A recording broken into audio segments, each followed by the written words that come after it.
بسم اللہ الرحمن الرحیم۔ شروع اللہ کے نام سے جو بڑا مہربان نہایت رحم والا ہے۔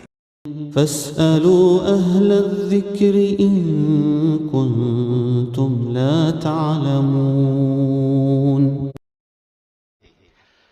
پس اگر تم نہیں جانتے تو اہل علم سے دریافت کر لو۔ لاہور سے بھائی محمد وسیم صاحب نے سوال پوچھا ہے۔ لکھتے ہیں مفتی صاحب ہمارا سوال یہ ہے کہ 10 محرم کو مدرسے کی چھٹی کرنے کا کیا حکم ہے؟ آیا کہ 10 محرم کو مدرسے کی چھٹی کی جائے یا نہ کی جائے؟ محمد وسیم: جی میرے محترم بھائی، 10 محرم کو چھٹی بالکل نہ کی جائے۔ نمبر 1 تو اس لیے کہ 10 محرم کو چھٹی کرنے کا حکم ہی نہیں ہے، ہم کیوں خام خواہ چھٹی کریں؟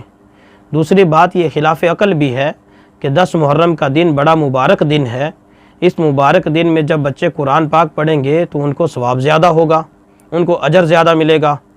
آپ چھٹی کر کے ان کو ایک تو اس اجر سے محروم کر رہے ہیں، دوسری بات یہ ہے کہ آپ ان کو چھٹی کریں گے تو وہ ظاہر سی بات ہے وہ ایسی ویسی جگہ پہ جائیں گے، وہ خام کا وقت ضائع کریں گے، اپنا بھی نقصان کریں گے۔ تو اس لیے 10 محرم کو ہرگز چھٹی نہ کی جائے، 10 محرم کو بچوں کو پڑھایا جائے، بچوں کو اپنی نگرانی میں مدرسے میں رکھا جائے، بچوں کو بھی بتلایا جائے کہ آج کا دن بڑا مبارک دن ہے، بڑا خوبی والا دن ہے، آج کے دن آپ عبادات کرو، آج کے دن دل لگا کر قرآن پاک پڑھو، آج کے دن جو قرآن پاک پڑھو گے اس کا اجر عام دن سے زیادہ ہوگا۔